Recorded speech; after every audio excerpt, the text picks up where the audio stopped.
Allora, come sempre, do il benvenuto a tutti, e innanzitutto al nostro ospite che stavo coprendo, il professor Yves André, e a tutti i nostri studenti, a qualche collega che è venuto e a qualche ospite anche ospite abituale qualche volta. Siamo molto contenti che questi seminari siano aperti. È il primo seminario di quest'anno, un seminario congiunto su un argomento abbastanza insolito. È la prima volta sicuramente degli ultimi 2 anni, in passato credo che qualche cosa ci sia stato, ma che facciamo seminari di matematica, perché come è noto la matematica è più difficile divulgarla rispetto alla fisica o alla biologia o altre scienze, insomma. Abbiamo un oratore validissimo, bravo, come tutti i nostri oratori, che sicuramente farà del suo meglio.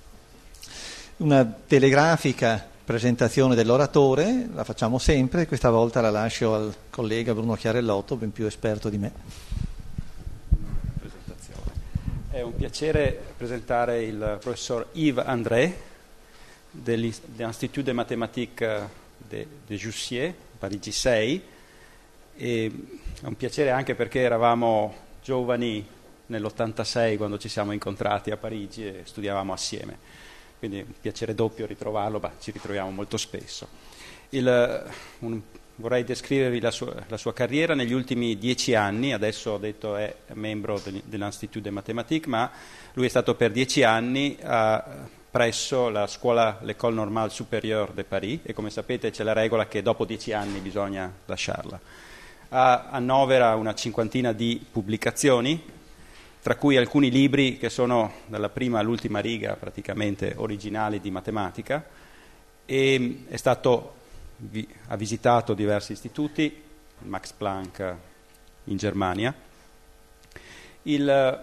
Dovrei anche descrivere i suoi interessi matematici. I suoi interessi matematici partono da problemi che potrebbero dirsi di origine ottocentesca, come le G-funzioni, e salgono fino a problemi che sono attinenti alle moderne tecniche, che sono quelli dei motivi, non dimenticando le equazioni differenziali classiche. Ha avuto diversi premi di matematica ed è direttore de recherche del CNRS, che sarebbe l'analogo nostro del CNR. Questa descrizione è, diciamo, le côté mathématique della sua esperienza, perché dovrei anche sottolineare, diciamo, la sua apertura anche ad altre scienze o a altre problematiche. Mi basti solo ricordare che è stato il promotore all'interno dell'École Normale di un seminario che si chiamava MAMUX, che riguardava la matematica e la musica. È stato il promotore per diversi anni. Ha pilotato, come si dice in gergo, ha pilotato anche l'ultimo, sapete, l'anno scorso era il bicentenario della morte di Galois, e le celebrazioni a Parigi hanno avuto, diciamo, un centro un po' più consistente rispetto a tutto quello che poteva essere le altre celebrazioni, e lui ha coordinato il comitato scientifico. E devo dire che spesso e l'ho visto intrattenersi in discorsi di filosofia, in discussioni serali, ma anche non troppo serali, anche mattutine con colleghi di filosofia, e diciamo che questo potrebbe dare un'idea dell'ecletticità del nostro collega, se non che una piccola leggenda che si è sparsa all'interno di noi colleghi è che a un certo punto della sua esistenza si fosse posto un dilemma molto profondo: se continuare la sua carriera di matematico o continuare la sua carriera di pianista, perché tra le altre cose il professor André è un estremamente, diciamo, virtuoso pianista. Grazie. Il titolo della conferenza questa sera è L'arte delle congetture e l'orientamento del pensiero matematico. Dimenticavo. Esiste una congettura che si chiama di André Oort, che è centrale in questo momento nella ricerca ed è stata congetturata da te nell'89, se non vado errato. Grazie.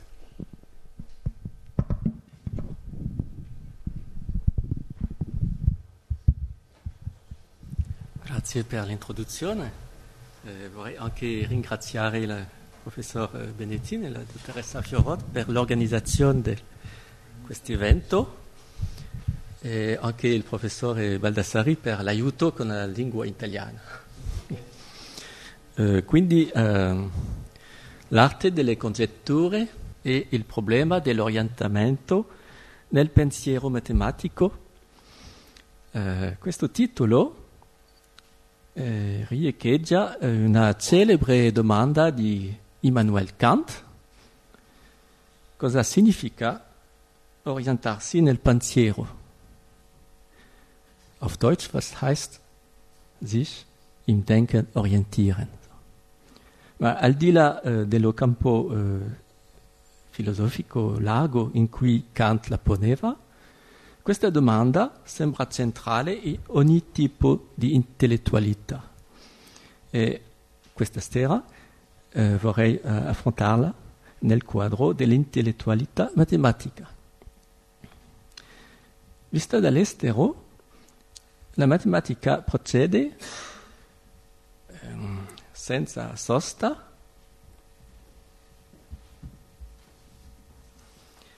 produce teorie e teoremi, ma da dove vengono e dove vanno? Come si orienta il matematico nel suo cammino di pensiero?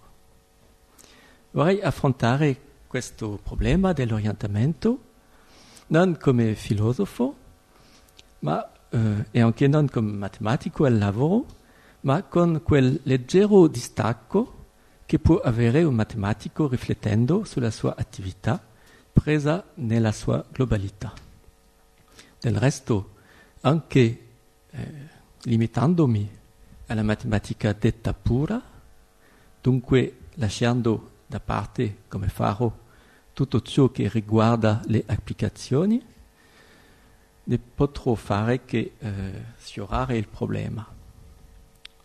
Cercherò soprattutto di mettere in luce un aspetto notevole, forse peculiare alla matematica, un aspetto del problema dell'orientamento nel pensiero, cioè il ruolo che vi occupa l'arte delle congetture. Questa parte del mio titolo, l'arte delle congetture, riecheggia il capolavoro di Jacopo Bernoulli, il suo libro Ars Conjectandi, l'arte delle congetture, un libro fondamentale sulle probabilità e sulle scommesse della fine del 600, e quel titolo che esplicitamente riecheggiava anche lui l'ars inveniendi, l'arte di inventare della tradizione scolastica. L'ars inveniendi, che era anche una preoccupazione maggiore e costante di Leibniz, come trovare, come costituire un ars inveniendi.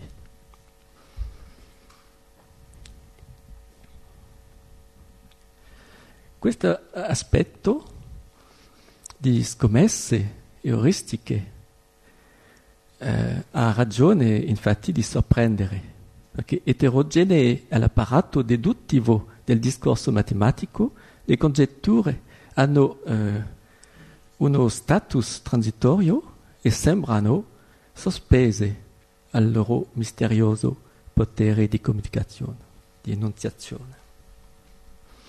Ma prima di affrontare il mio tema propriamente, devo preparare un po' il terreno, perché le numerose conversazioni che ho potuto avere sulla matematica con dei filosofi, con artisti, con letterati, mi fanno pensare che l'immagine della matematica tra il pubblico colto è gravemente sfigurata, e per questo voglio dapprima tentare di ricusare due tra i pregiudizi i più tenaci.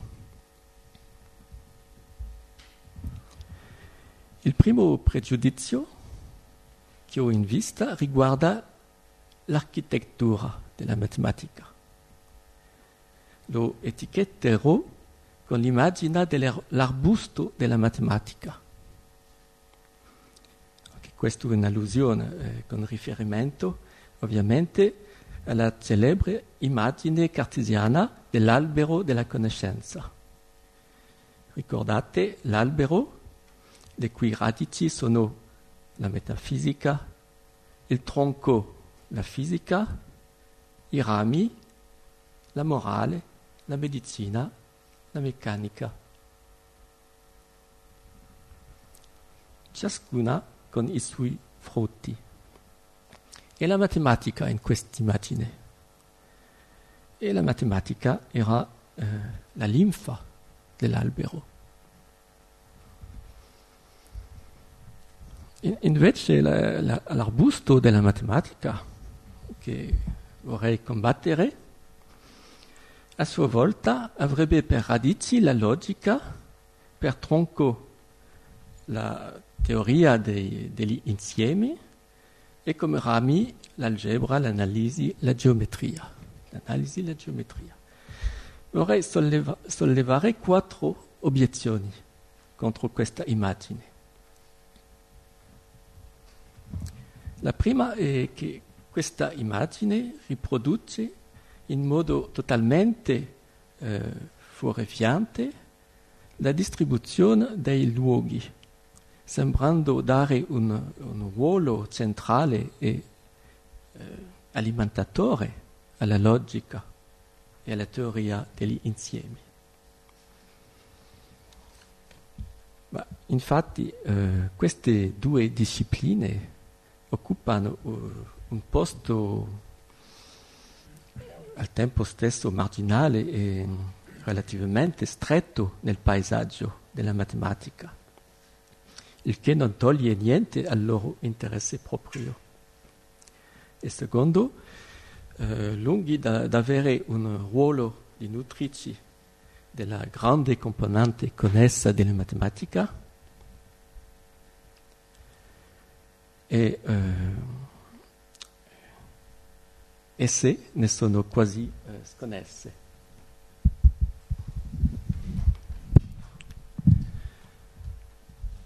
Allora, la seconda obiezione, che è più seria,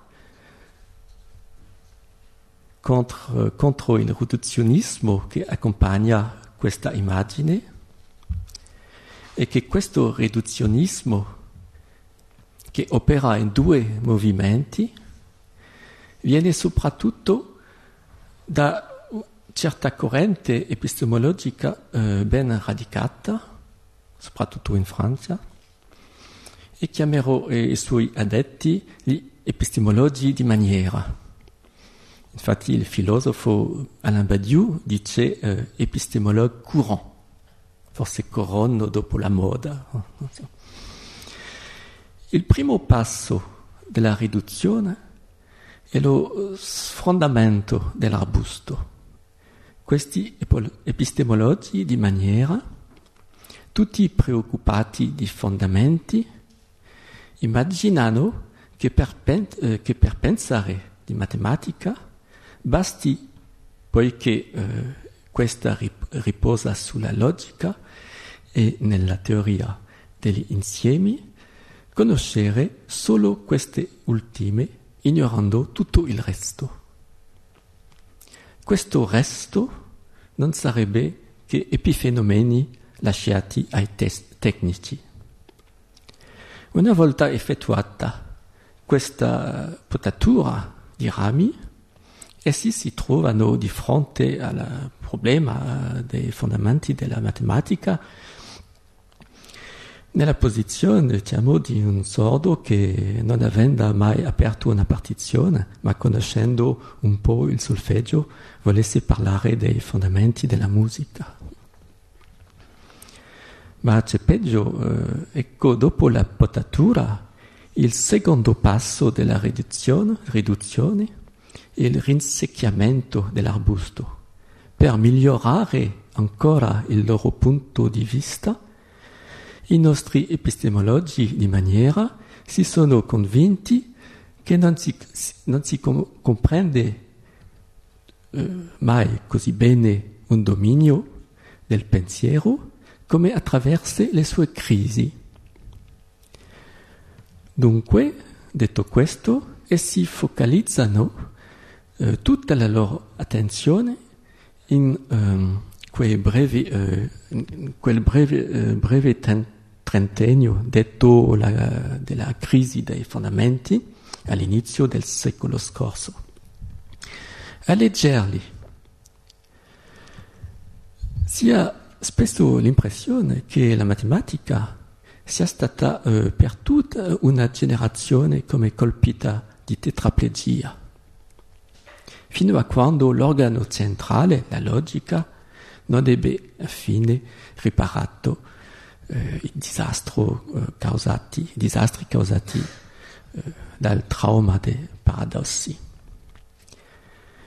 E vale appena la pena di dire com'è assurda questa immagine, perché quel tempo, all'inizio del secolo scorso, ha visto la nascita della topologia algebrica, dell'algebra astratta, dell'analisi astratta della topologia generale, eccetera, eccetera. Allora non c'era assolutamente nessuna tetraplegia. Ma la terza obiezione è contro il carattere di fondamenti della logica.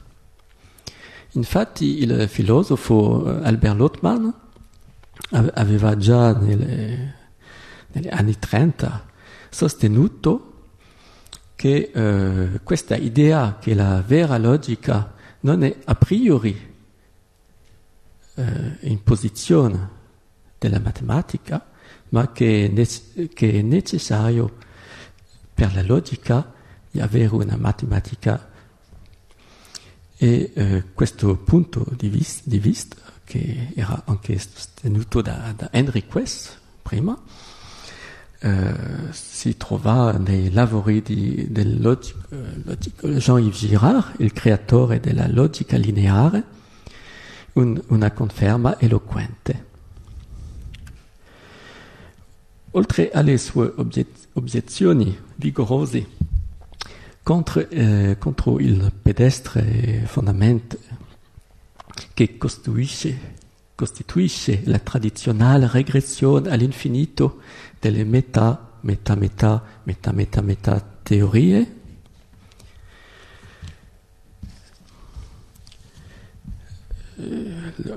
che si appoggiano l'una all'altra come un castello di carte, menzionerò il suo programma attuale che, rovesciando l'immagine tradizionale, mira a fondare la logica sulla matematica e infatti sulla matematica più avanzata, la geometria non commutativa. C'è un altro aspetto dell'evoluzione della logica matematica che conduce a negargli ogni status fondamentale nella matematica. E questo aspetto è il ruolo recente e sempre più importante che essa gioca in informatica teorica. Un ruolo che non è quello di un fondamento, ma quello di uno strumento di servizio dell'invenzione di nuovi linguaggi di programmazione o di algoritmi. A mio avviso è una emancipazione, finalmente, dei ruoli creativi e non più di sostegno. L'Atlante logico è liberato senza che la volta della matematica sprofondi nel tartaro. La quarta obiezione, più vasta, contro l'illusione della ricerca contro l'illusione della ricerca essenzialista di fondamenti immutabili.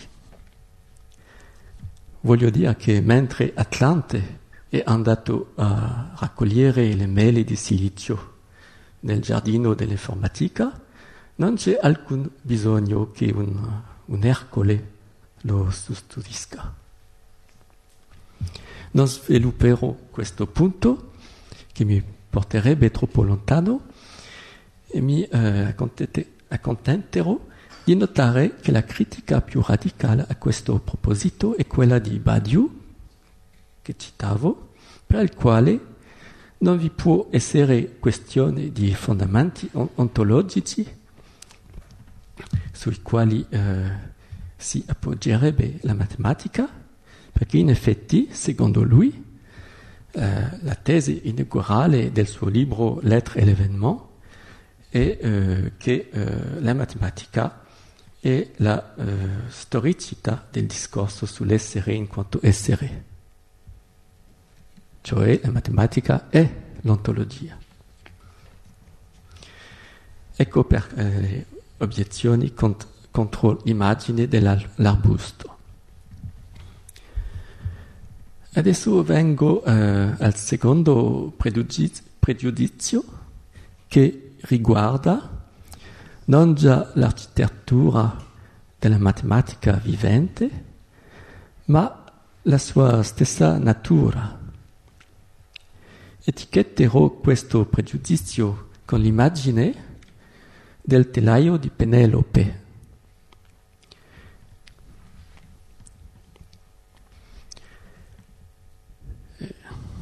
Avendo in mente quest'immagine del giocattolo un po' antico, almeno un tempo alla moda in Francia, formato da 4 fusi con il quale si intrecciava indefinitamente una treccia di lana con la sola variazione possibile del colore dei fili avvolti attorno ai fusi. Ciò che ho in mente qui è una certa forma volgare di logicismo e l'immagine della matematica che essa comporta.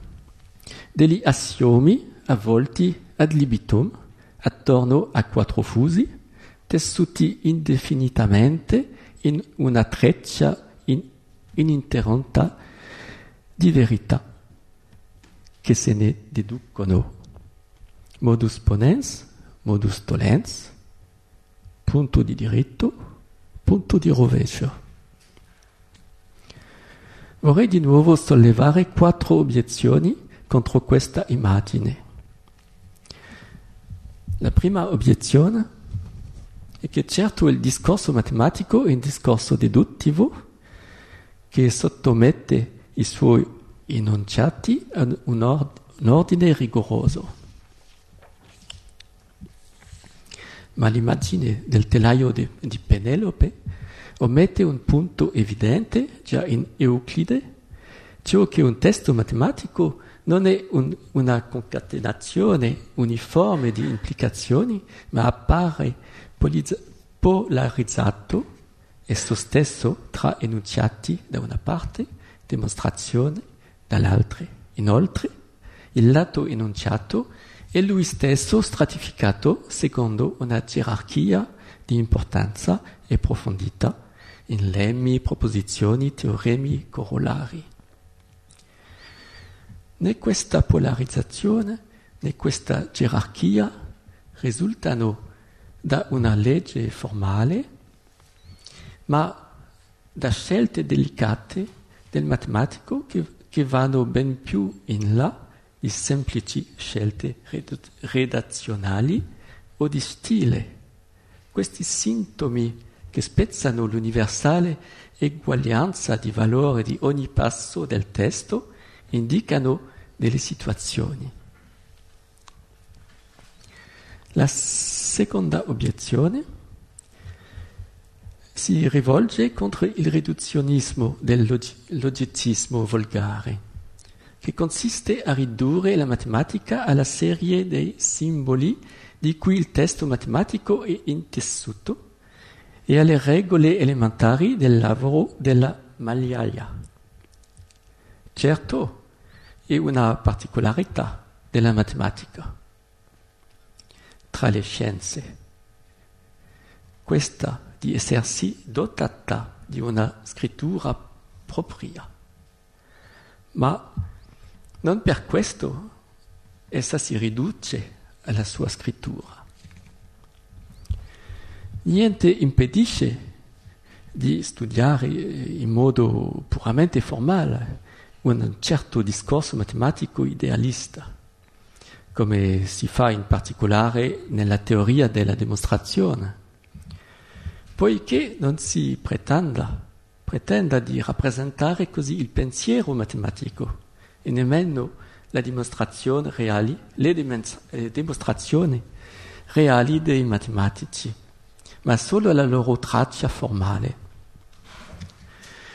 Una delle aberrazioni più visibili di questo riduzionismo grossolano è di fare tabula rasa di ogni principio euristico, a cominciare dall'opposizione così fondamentale nel pensiero del matematico tra il triviale e il profondo.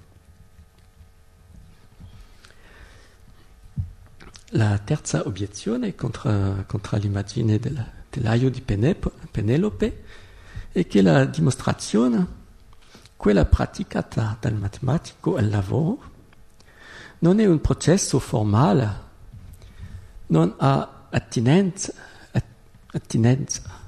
alla burocrazia delle formule e dei processi verbali. Dimostrazione non è la stessa cosa che verifica. Certe verifiche possono essere automatizzate. La dimostrazione presuppone un'idea, anche se essa si riduce a un calcolo. I matematici sanno bene, d'altronde, che ci sono dimostrazioni di qualità molto diversa, indipendentemente da questioni di rigore, e dedicano molto tempo a ridimostrare teoremi noti. Le dimostrazioni più fruste e frustranti sono quelle che si riducono a un calcolo. Esse convincono certamente, ma resta da capire il calcolo stesso e perché funziona. All'altro estremo ci sono delle dimostrazioni che illuminano, che aprono orizzonti, che rendono saggi, diceva Giancarlo Rotta. La quarta obiezione è contro l'arbitrarietà degli assiomi in questa immagine del telaio di Penelope. Cosa sono gli assiomi in matematica? Sono delle parti costitutive della definizione di un concetto, o più in generale sono delle parti costitutive di un quadro concettuale matematico. Ora i matematici sono in generale dei grandi adepti del rasoio di Occam e detestano la moltiplicazione gratuita dei concetti e dunque degli assiomi. Essi lavorano assiduamente alla ricerca del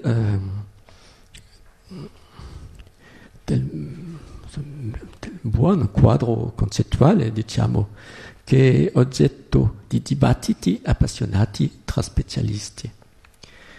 E non è per nulla arbitrario. I cambiamenti di sistemi di assiomi corrispondono a dei cambiamenti di quadro concettuali, a dei mutamenti di punto di vista altamente significativi per la storia della disciplina. Se, come diceva il matematico Cantor, l'essenza della matematica è la libertà, questa libertà del matematico non consiste certamente nell'arbitrario e nel gratuito. ci si ricollega al problema dell'orientamento nel pensiero matematico. Questi luoghi dove, come scriveva il matematico e anche filosofo Gilles Châtelet, l'orientamento non si ottiene a titolo gratuito.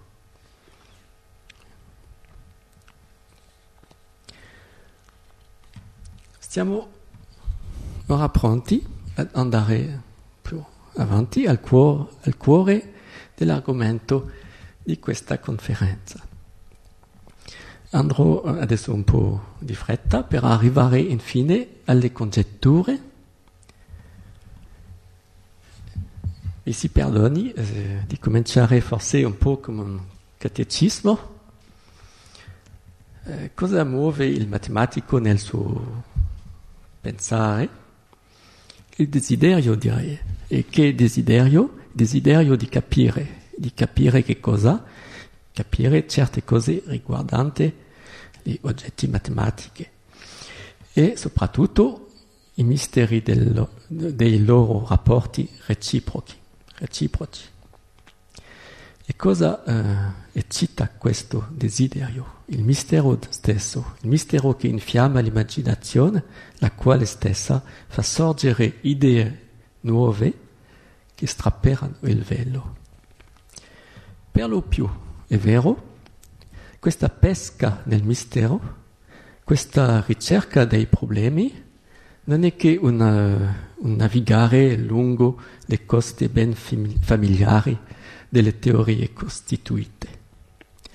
Spesso anche si tratta della ricerca di un istmo tra due terre conosciute, ma fino a quel momento separate. Qualche volta si tratta veramente di pesca di profondità. Di ciò che vi succede, nessun matematico forse ha meglio parlato di André Weil, il fratello di Simone Weil, in un celebre articolo intitolato Dalla metafisica alla matematica. Diceva, niente è più fecondo, tutti i matematici lo sanno, che queste oscure analogie, questi conturbanti riflessi da una teoria all'altra, queste carezze furtive, questi disaccordi inspiegabili, niente d'altra parte dà più piacere al ricercatore. Viene un giorno in cui l'illusione si dissipa, il presentimento si cambia in certezza, le teorie gemelle rivelano la loro sorgente comune e, come insegna la Gita, si raggiunge la conoscenza e l'indifferenza al stesso tempo. La metafisica è divenuta matematica, pronta a formare la materia di un trattato la cui fredda bellezza non può più commuoversi. Fortunatamente per i ricercatori, se le nebbie si dissipano su un paese, è solo per riformarsi su un altro. E là, nel paesaggio misterioso, dagli oscuri riflessi iniziali alla scoperta di problemi, nozioni, teoremi nuovi, che si pone la questione dell'orientamento del pensiero matematico.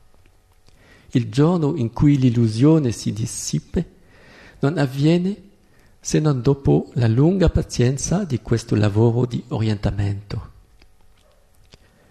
Il matematico Alexander Grothendieck descrive ammirevolmente il ruolo che vi gioca la ricerca di punti di vista fecondi. Lo cito. Queste innumerevoli domande, nozioni, enunciati acquistano un senso solo alla luce di un tale punto di vista, o per meglio dire, ne nascono spontaneamente con la forza dell'evidenza. Il punto di vista fecondo è quello che ci rivela come altrettante parti viventi di uno stesso tutto che le ingloba e dà loro un senso. Queste domande vocianti che nessuno sentiva e come la risposta forse a queste domande, queste nozioni talmente naturali che nessuno aveva pensato a esplicitare. Più ancora di quelli che si chiamano i teoremi chiavi di matematica, solo i punti di vista fecondi che sono nella nostra arte gli strumenti più potenti di scoperta. E piuttosto non sono degli strumenti, ma sono gli occhi stessi del ricercatore che appassionatamente vuole conoscere la natura delle cose matematiche.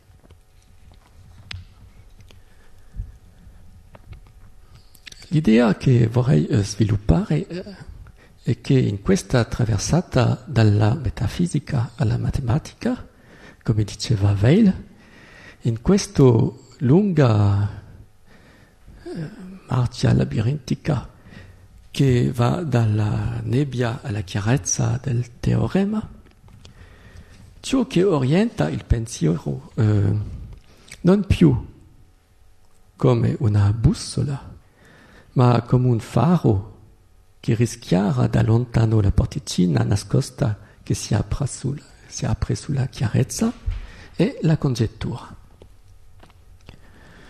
Agli avamposti di questi punti di vista di cui parla Grothendieck, le congetture segnano e chiariscono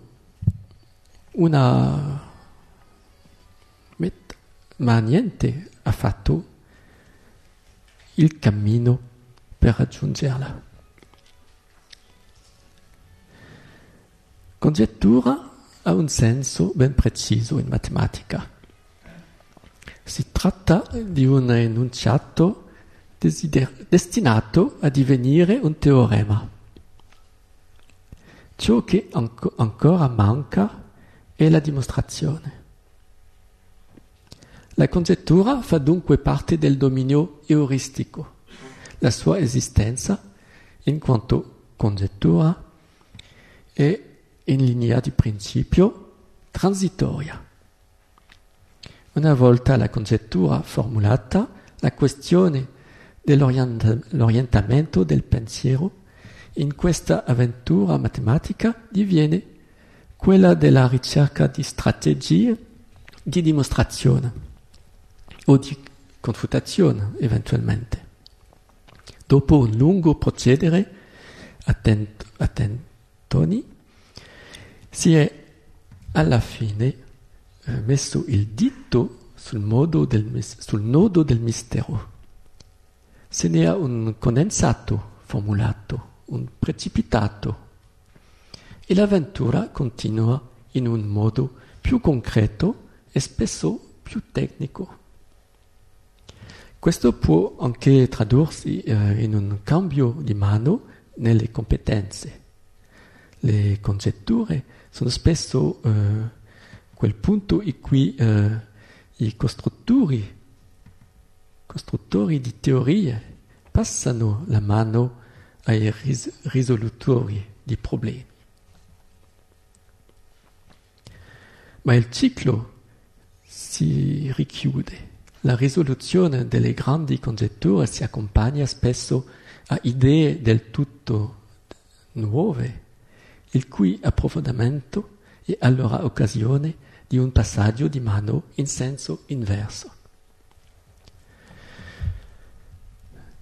Allora, quali sono i criteri, secondo me, per una congettura? Per essere accettata come tale, una congettura matematica deve soddisfare a certi criteri, che naturalmente sono ben diversi dai criteri di verità, di dimostrazione rigorosa richiesti per un teorema. Ne distinguerò 4. Primo, poiché essa deve divenire un teorema, tale e quale il suo enunciato deve soddisfare agli stessi criteri formali richiesti ad un teorema. Precisione, assenza di ambiguità, unità interna. Non è un problema semplice. Secondo, mancando la dimostrazione, essa deve essere accompagnato, almeno, da quello che si chiama in inglese some evidence, che non significa evidenza, ma piuttosto indizio o testimonianza in favore di o pertinenza euristica.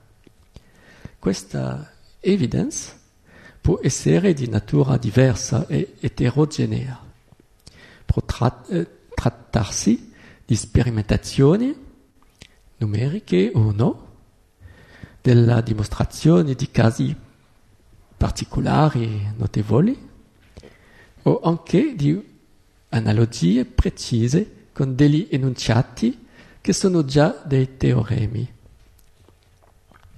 Terzo, la congettura deve essere inserita in un contesto, cioè relazionarsi ad un problema edificato. Si deve poterle attribuire una portata non nulla. Ciò esclude i semplici indovinelli.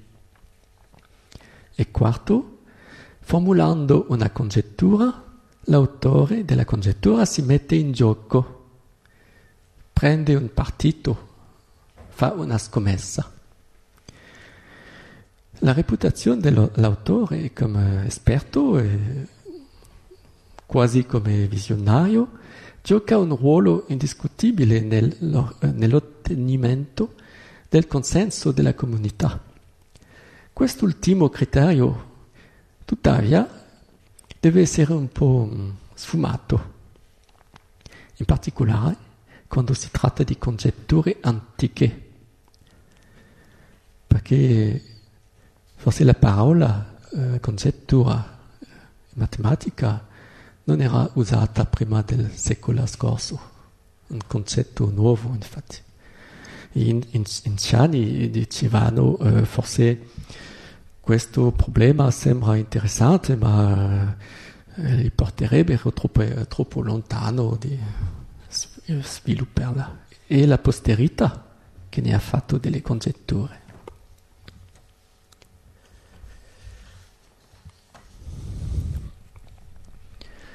Ho parlato a proposito della congettura di condensazione, di predizione, di messa in gioco, di scommessa. E la congettura di natura transitoria è sospesa al misterioso potere della sua enunciazione. E anche un gesto. Gilles Châtelet scriveva che le verità matematiche sono in vero eterne, ma la loro conquista in vista della loro stratificazione in un sapere presuppone dei gesti che le fanno risaltare per strapparlo al tessuto dell'essere. Sono tali quei gesti di pensiero che pongono le congetture, gesti che recepiscono e che indicano, e che non si devono confondere con quegli avvenimenti capitali, quei grandi catalizzatori del pensiero matematico che sono l'irruzione di idee nuove, altri gesti, lo strappo, il colpo d'ala. Si potrebbe fare un po' di tipologia delle congetture, in quanto fari le congetture sono di portata molto variabile. Le più potenti sono quelle che chiamerò, seguendo il matematico Maser, architettoniche. Esse modellano il paesaggio congetturale di un dominio intero. Talora esse generano dei veri programmi nel lavoro, mettendo in gioco numerosi matematici, quelli che si sono potute ironicamente chiamare i piani quinquennali della matematica.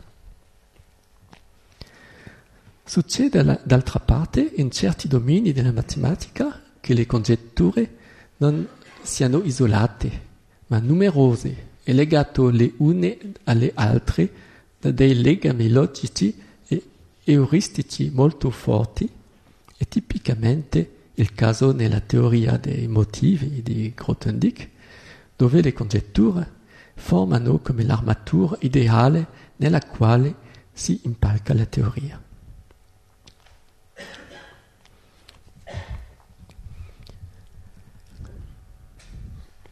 Per concludere, sarete forse sorpresi di non aver sentito fino a questo punto una tirata sulla bellezza della matematica, come piace fare ai matematici. Il fatto è che se è facile cantare l'epitalamo della bellezza e della verità in matematica, sembra molto difficile, al contrario, pensare la loro unione o anche identificare le modalità precise di incontro tra di esse. In guisa di conclusione vorrei azzardare che le congetture architettoniche illustrano la seguente modalità: bellezza, promessa di verità. Non si tratta che di una congettura.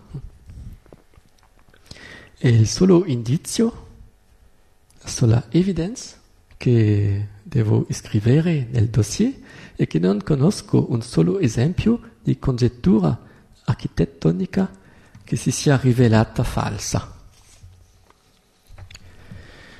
Ciò che sostiene un po' il sentimento più frequente tra i matematici di fronte alle grandi idee euristiche è troppo bello per essere falso.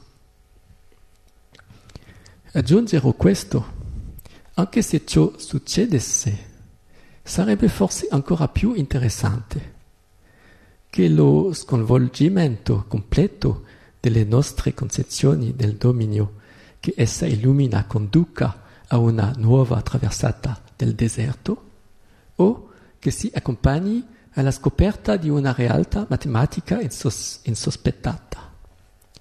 Del resto, l'essenziale non è forse raggiungere il fine segnato dalla congettura. Esso sta piuttosto nelle idee nuove che sorgono nello sforzo spiegato verso tale fine e la cui portata può superare quella della congettura originaria al punto da renderla superficiale. Una delle fonti di bellezza in matematica sta nella coerenza e nell'armonia, e così in quelle costellazioni di congetture che evocavo.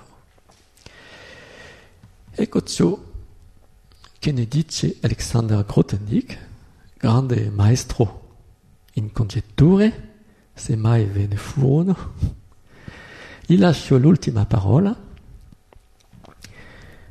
10 cose solo sospettate, nessuna delle quali convincente, ma che si illuminano e si completano reciprocamente e sembrano concorrere a una stessa armonia ancora misteriosa, acquistano in questa armonia forza di visione.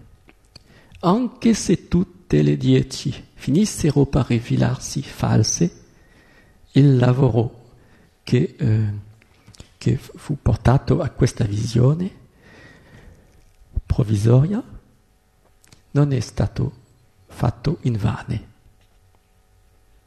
Grazie per l'attenzione.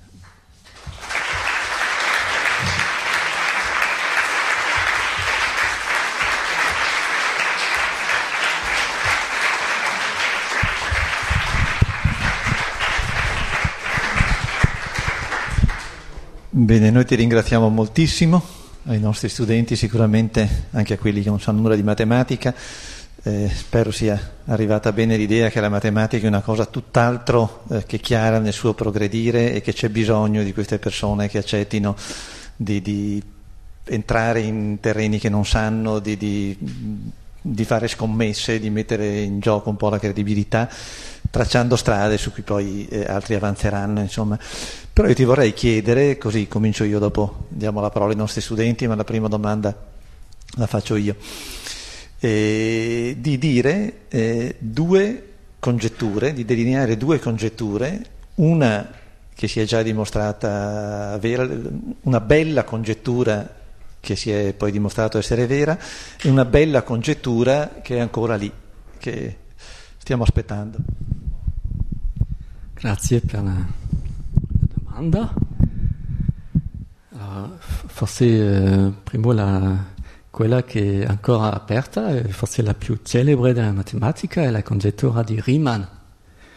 Si tratta dei numeri primi, della ripartizione dei numeri primi. E anche un esempio di una congettura che non fu enunciata come una congettura, come facevano gli anziani, dice semplicemente un problema interessante, non ho il tempo di riflettere su, ma infatti la gente, forse Siegel, ha scoperto dopo la sua morte nel Nachlass che aveva pensato tanto alla congettura, ma scrive così. Allora, è veramente una congettura che è architettonica, perché disegna il paesaggio della teoria dei numeri, spiega in profondità la correlazione fra l'addizione e la moltiplicazione. È una cosa molto elementare che tutti i bambini imparano a scuola, ma ancora la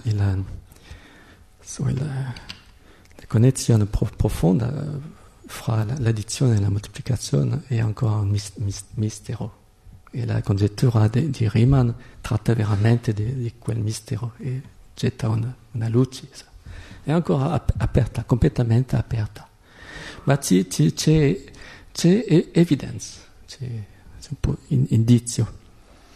Prima di tutto forse ci sono migliaia di computer che lavorano a verificare questa congettura fino a numeri astronomici.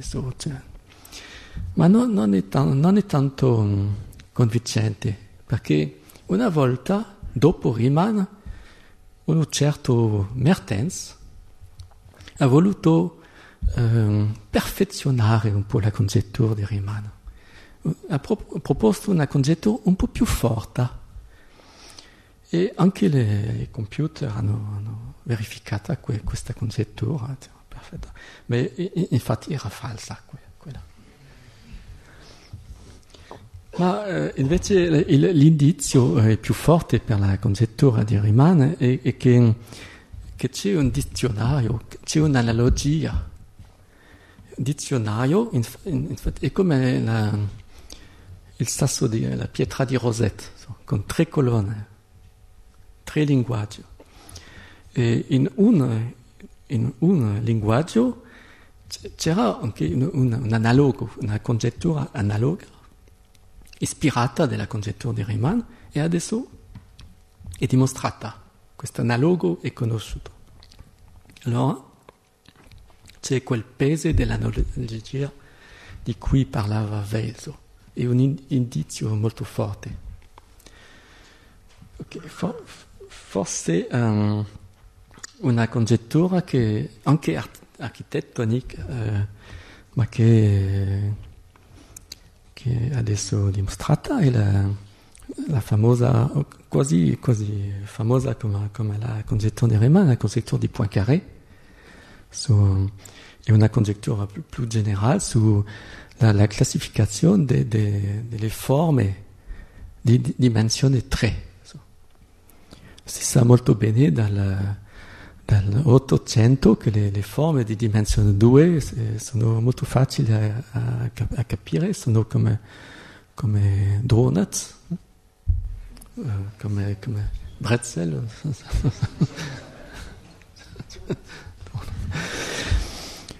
Non c'è niente di più complicato in dimensione 2, mentre in dimensione 3 è terribilmente complicato.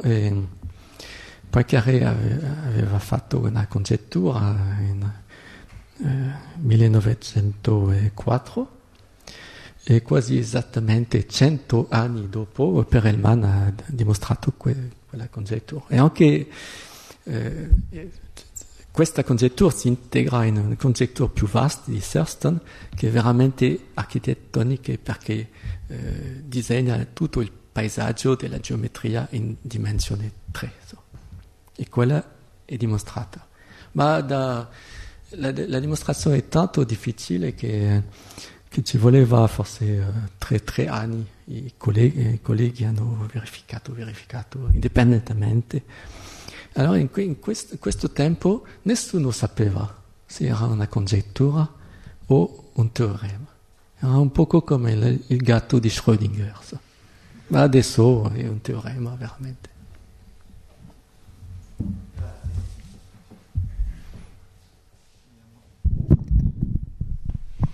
E adesso voi ragazzi?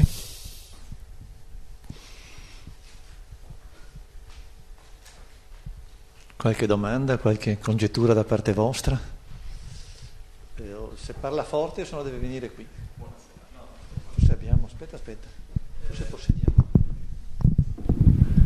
Volevo chiederle, quando le viene presentata una congettura e lei vuole lavorarci e deve decidere se cercare di dimostrare che è vera o cercare di dimostrare che è falsa, come fa a decidere? Basta contare il numero degli indizi, l'importanza degli indizi, se conosce chi ha fatto la congettura, non lo so. Come si fa a decidere? La congettura normalmente non viene sola, c'è viene circondata di indizi. Allora prima di lavorare si considera gli indizi, si pesa. Ma normalmente quando c'è un desiderio di lavorare su una congettura, su un problema, vuol dire che c'è un'altra fonte, forse un altro pezzo di indizio, qualcosa di più personale, il desiderio di fare la connessione fra l'intuizione propria e il materiale, la congettura e gli indizi che sono dati. E in questo desiderio di combinare le idee personali anche non solo idee precise, ma anche il punto di vista proprio con il punto di vista che disegna la congettura. È come un confronto fra due punti di vista, spesso. Ma è quasi una domanda molto personale, la risposta è molto personale, forse ci sono colleghi che sono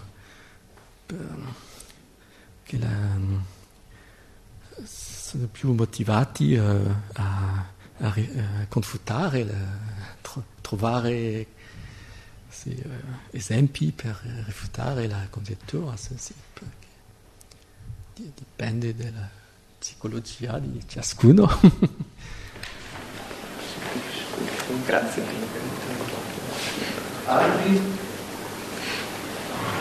Lei prima ha detto che fate una cosa, dove prima un matematico, questo è un fisico, magari ditegli dice corso di laurea siete così. Lei prima ha detto che la matematica non ha bisogno della logica, ormai è il contrario, che la logica ha bisogno della matematica. Però io ho sempre sentito dire che la logica stabilisce in che modo noi possiamo dire se una dimostrazione è vera o è falsa, sul modo in cui noi ci possiamo dare una giudizio sulla validità di un enunciato.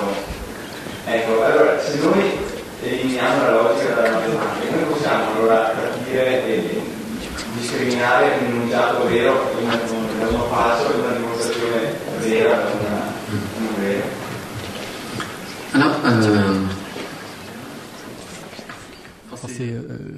Logica si intende in due sensi almeno. C'è il senso più comune, logico contro illogico, ragionevole, irrazionale. Naturalmente questo senso comune, questa logica comune è necessaria, naturalmente. Ma quando dicevo logica, pensavo logica matematica, come dominio ben preciso che è nato 150 anni fa quasi. Allora, questa parte della matematica quasi fino a oggi in matematica non si usa veramente, o poco, veramente poco. Ma forse cambia adesso. Forse cambia perché c'è un programma che forse 10 anni fa sembrava un sogno di verificare tutta la matematica, cominciando con i teoremi che si impara a scuola e poi in liceo e so. E adesso penso che hanno verificato formalmente con programmi di Koch tutto il materiale, tutto ciò che si insegna nei 2 primi anni dell'università. E tutto ciò che si insegna è vero. Ma sono molto più avanti. Per esempio, forse un mese fa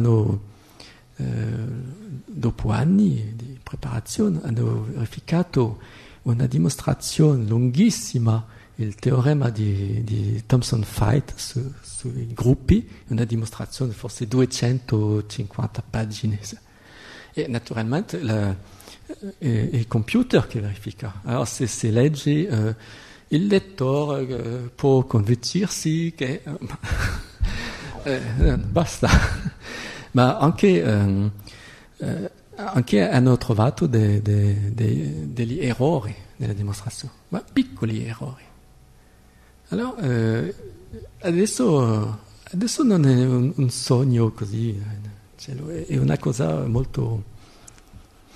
È solo verificazione. Il problema è che la cosa più importante in matematica non è forse di verificare, ma di capire. Questi computer verificano, ma in modo formale, danno listing con una dimostrazione perfetta, ma formale. È impossibile di leggerla, non fa senso, è impossibile. È solo una verificazione. C'era sempre una dicotomia filosofica fra la verificare, la logica formale e il capire, la sintassi, la semantica. Ma qua è un punto dove il divorzio è totale. È una verificazione che nessuno umano può leggere, ma una verificazione vera, senza errore. e d'altra parte c'è un discorso umano scritto per umani che contiene abusi di linguaggio, piccoli errori. Allora, forse un giorno verrà un modo di incontrarsi un po'. Adesso devo chiedere anch'io. Volevo chiedere cosa ne pensa di una citazione che ricordo di Andy Watts, quello che ha dimostrato nel 95 la natura di Fermat, che aveva descritto il lavoro del matematico come entrare in una casa, in un palazzo buio e cercare, entrare in una stanza, cercare a tentoni la luce, a un certo punto la si trova, si accende una stanza e però bisogna passare alle stanze successive, quindi si procede in questo modo. Cosa ne pensi? Si trova d'accordo con questo punto di vista? Sì, ma ci sono diverse scale di magnitudo. Al lavoro ogni giorno è come trovarsi in una stanza e andare di stanza in stanza. Ma per esempio la congettura è come un faro che va veramente da lontano. Allora resta da trovare il cammino per raggiungere lo scopo. Ma c'è questa luce che rimane qua. E non è come camminare in buio sempre. Ma sulla congettura di Fermat, per me è l'esempio di una congettura non architettonica. È una congettura che è totalmente senza interesse, che è un aneddoto. Ma il punto è che, come diceva Hilbert, ai suoi colleghi, vi prego a tutti di non dimostrare la congettura di Fermat, perché è come una gallina con uovi d'oro, come si dice? Sì. Allora, adesso la congettura è dimostrata, non fa sognare, ma c'è una quantità formidabile di matematica profonda che è uscita da questo problema. E comunque il problema è un'aneddota, è un indovinello, un paradosso.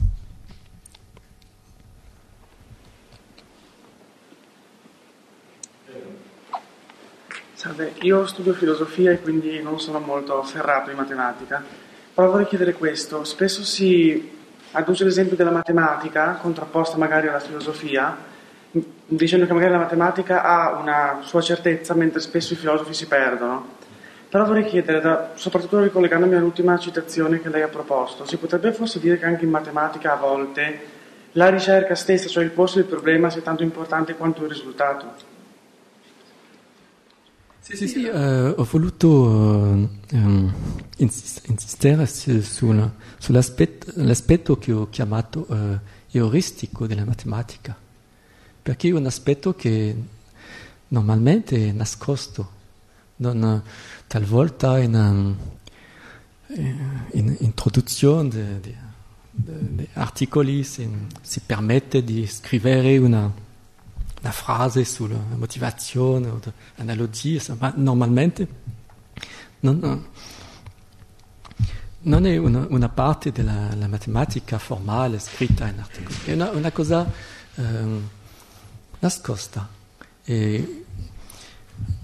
Ma Grothendieck, per esempio, per lui è quasi una patologia di non dire il vero processo di pensiero della matematica. Si presenta solo il prodotto finale, un po' come in forma un po'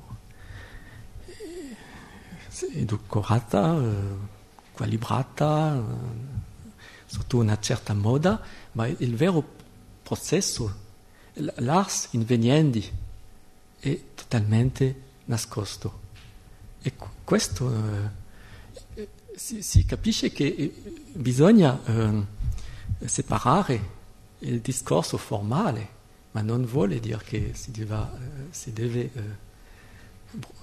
bruciare o nascondere la parte viva, la parte vivante del processo di mente. Allora, secondo me questa parte che non si vede nel testo matematico, in matematica non è tanto lontano del pensiero di un filosofo. Sempre che il matematico non ha l'abitudine di scriverlo, di scrivere le sue veri pensieri. So.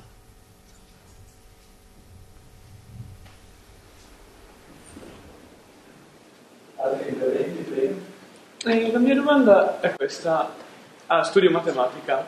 È d'uso costruire sopra le congetture? Tipo scrivere, supponiamo che la congettura di Riemann sia vera o supponiamo che sia falsa e portare avanti la matematica, diciamo? Sì. Questa conferenza ho presentato forse un po' troppo i vantaggi delle congetture, la forza delle congetture, ma ci sono anche svantaggi. Uno è di costruire una teorie supponendo una congettura che forse è falsa. È un problema. È come acquistare cose di più a credito. Talvolta c'è una crisi. E c'è un altro svantaggio. Forse il sindrome del comandatore. Se il comandatore Riemann ha detto che deve essere così, nessuno vuole contraddirlo. Riemann, il grande Riemann. Allora non c'è forse veramente orienta la ricerca, ma forse un po' di troppo. Il peso della reputazione dell'autore della congettura può essere talvolta un po' negativo, avere un effetto negativo. Sì, è vero.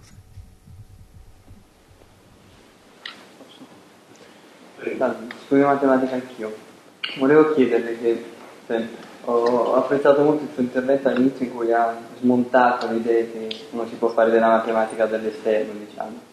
E mi chiedevo, che poi alla fine avevo anche io, anche se sono talmente da poco nella matematica, che, ecco, non mi sono ancora fatto un'idea della struttura, e come ci si può immaginare la struttura della matematica in un modo diverso da quelli che sono le idee.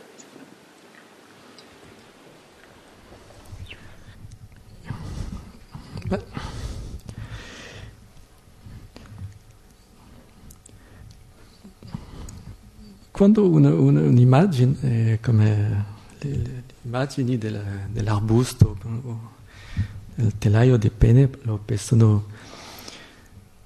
hanno bagnato tutta la mente di generazioni di studenti, insomma, anche pubblico più colto, più generale. È difficile di cambiare senza proporre un'altra immagine, una contra-immagine. No? E quello che ha tentato il matematico Thurston, che ho citato come la congettura di Poincaré e Thurston, quello Thurston si interessa molto all'insegnamento della matematica e ha proposto l'immagine di una matematica come una città modernissima con tante torri quasi indipendenti, sono i domini matematici, ma con ponti, dappertutto.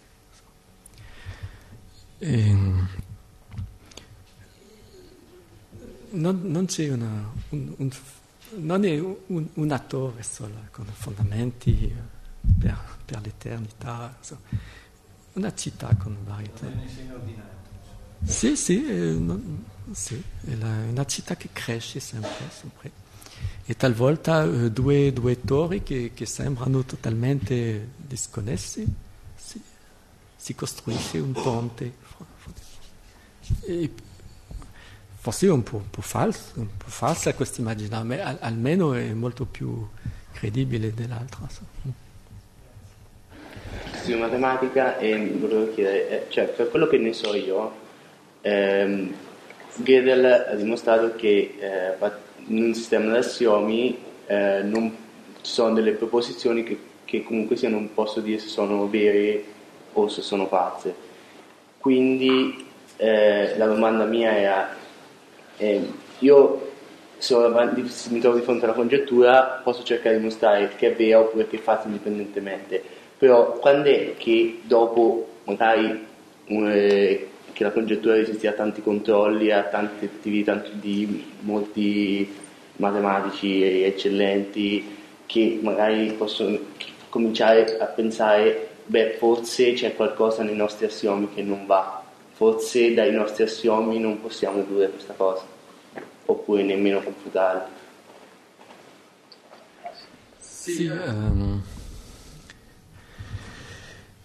Sì, è vero che ci sono famosi problemi come l'ipotesi del continuo dei Cantor che dipendono dell'assiomatica generale.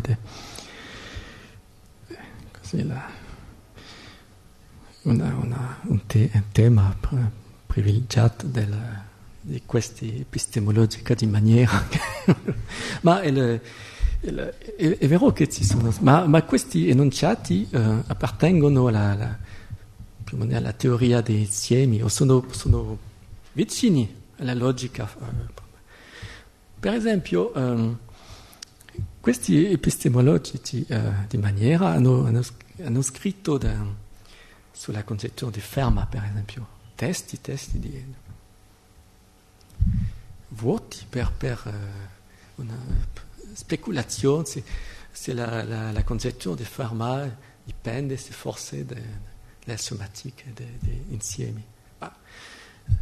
Infatti la gente che dimostra le congetture è la gente che fa anche una scommessa che la congettura è vera e che hanno idee non è se si perde nelle discussioni forse dipende da assiomi non c'è mai stato un esempio di una congettura oltre il circolo di problema della teoria dell'insieme che fu risolta in questo modo. Ma chissà, forse. Ma normalmente quando si vuole risolvere un problema bisogna fare una scommessa, bisogna credere che prima di dimostrare. Non conosco nessuno matematico che ha riuscito a provare un teorema veramente profondo senza credere che è vero. Allora ci sono anche enunciati in teoria dei numeri che dipendono da aziomi, ma sono enunciati molto speciali che sono costruiti non sono problemi naturali che vengono da un'altra parte della matematica. Penso che la piccola parte di teoria dell'insieme, della logica forma che si usa in matematica è forse ogni tanto un'induzione transfinita e poi basta, è il massimo. Ma è la scienza di 120 anni fa. Non è... Avevo un'altra domanda. Spesso si discute su una questione forse un po' di fondamenti, che è il mondo della matematica. Il mondo della matematica ha un'esistenza di per sé, oppure è un'astrazione, diciamo, dall'esperienza empirica? Il fatto che ci siano delle congetture, sinceramente, quindi che non tutto possa essere in qualche modo già capito nella matematica, mi fa supporre quasi che il mondo della matematica sia un mondo a sé stante, diciamo proprio se ha un'esistenza assoluta, svicolato dall'esperienza empirica. Ecco, lei cosa ne pensa?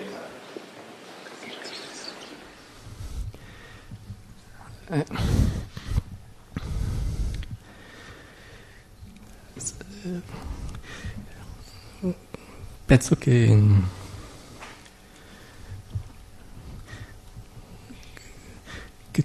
ci vuole una sintesi.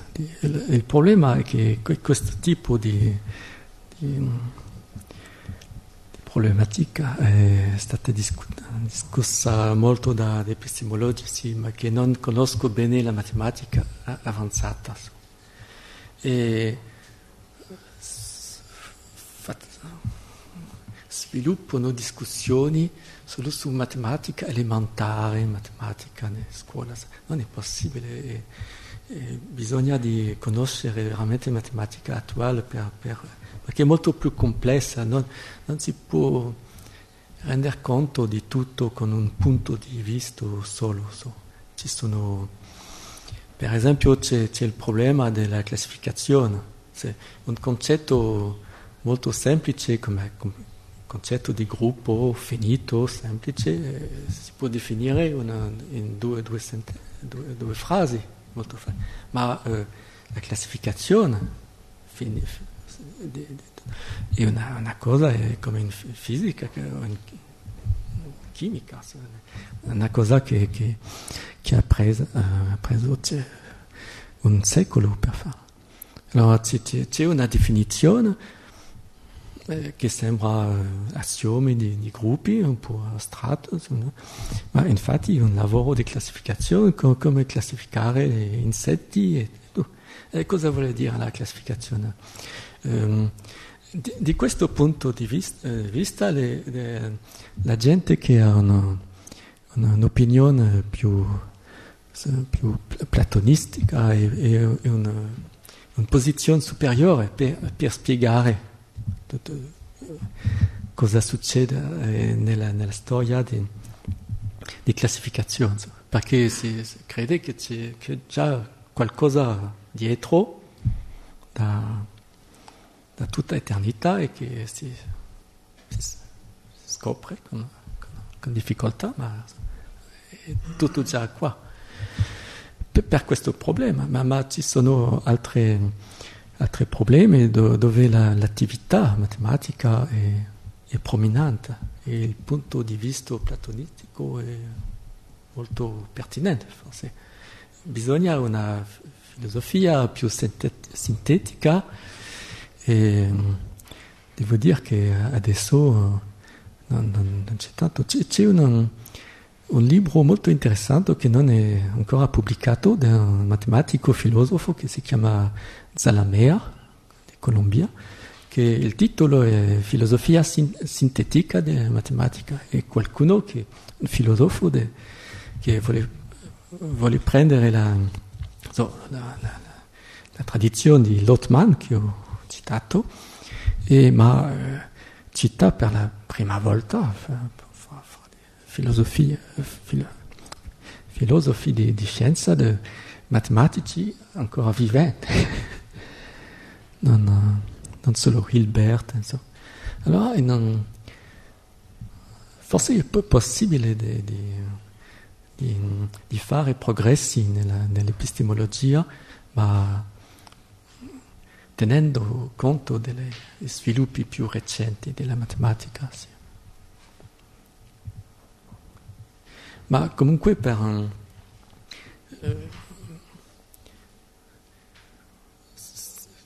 devo dire che probabilmente i matematici in generale sono piuttosto platonisti. Infatti c'è una citazione di David Mumford, che dice brutalmente essere matematico vuole dire essere sempre platonista.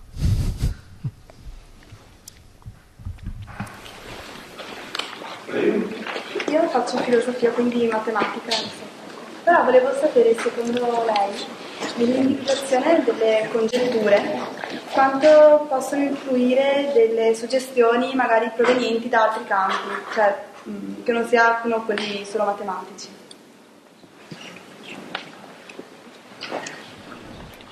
Sì, ma non solo congetture, anche teorie, anche teoremi, anche forse la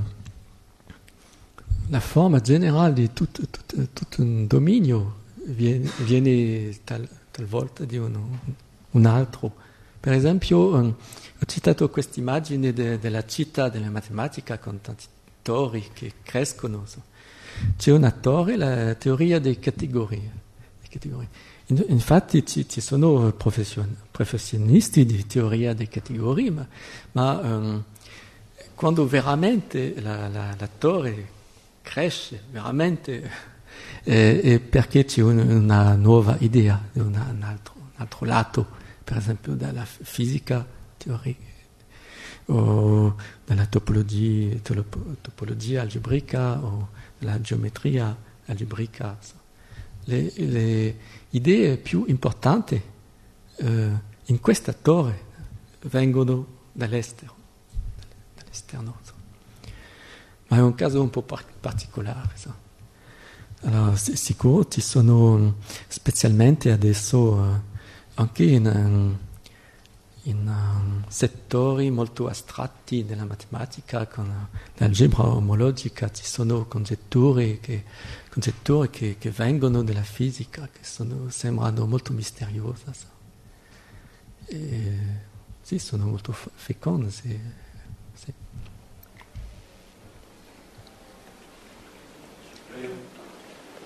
Io studio architettura e succede. Lei ha parlato di come l'orientamento del pensiero matematico avviene secondo oscuri legami. In qualche modo si può associare questa fase del pensiero matematico a un pensiero creativo? E se è così, come fanno a convivere insieme, diciamo, la fase creativa e la fase, diciamo, rigorosa della matematica? Ma l'attività matematica ha molti lati, perché è un'attività un po' di un altro tempo, dove la divisione del lavoro non era tanto forte. Per esempio, siamo come se faccio il paragone con la musica. I matematici sono come compositori di teoremi, di teorie, ma sono anche i copisti di partiture, sono organizzatori di concerti, di conferenze, sono anche critici, sono interpreti, fanno tutto. Allora, è abbastanza un'attività sociale. E si fa spesso la matematica in collaborazione, anche, per esempio fra due colleghi sulla lavagna. Allora, è molto interessante di forse non ascoltare, ma vedere i gesti, perché i gesti sono in connessione con i gesti di pensiero di cui parlavo. Allora, come con gesti e con parole un po' vaghe, con immagini, con tutti i modi diversi che appartengono al dominio euristico, si può comunicare idee che sono vaghe. Perché c'è un aforisma del Fourier, l'autore della trasformée de Fourier, della serie di Fourier, che diceva che il simbolo matematico, il segno matematico, è incapace di comunicare idee vaghe. Allora, non possiamo usare formule, segni matematici per comunicare idee non ben formate, non ancora ben formate. Bisogna avere un linguaggio un po' vago, con immagini, e usiamo spesso questo linguaggio, ma c'è una sorta di censura che quando si scrive un testo matematico deve essere abbastanza formale, questo discorso sparisce. È così che per il pubblico non matematico non lo sa in generale. Il pubblico pensa che noi pensiamo sempre in formule, in testi perfetti, ma non è vero. È il prodotto finale solo.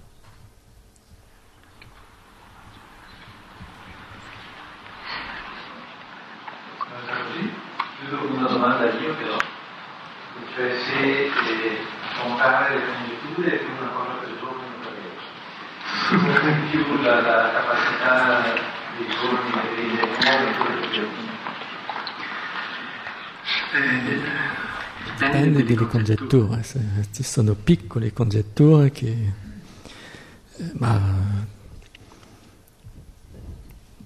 dipende veramente più della psicologia che dell'età. Ci sono matematici come Alain Kohn che adesso non sono più tanto giovani, ma che lavorano sempre sulla congettura di Riemann, il comandatore. Ma forse per un giovane veramente non è una buona idea di pensare troppo forte alla congettura di Riemann, perché è pericoloso per la salute mentale. È meglio di avere un po' di esperienza No, per esempio, per Hellman, che ha dimostrato la congettura del Poincaré, si è richiuso durante 8 anni, parlando a quasi nessuno. Per sopportare questo bisogna una certa psicologia.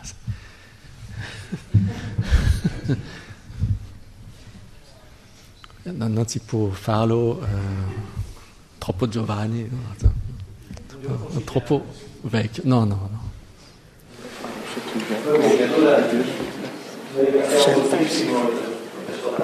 Che comunque si ferma ancora se due studenti non piacere ancora di qualche minuto prima di cena ce l'abbiamo ancora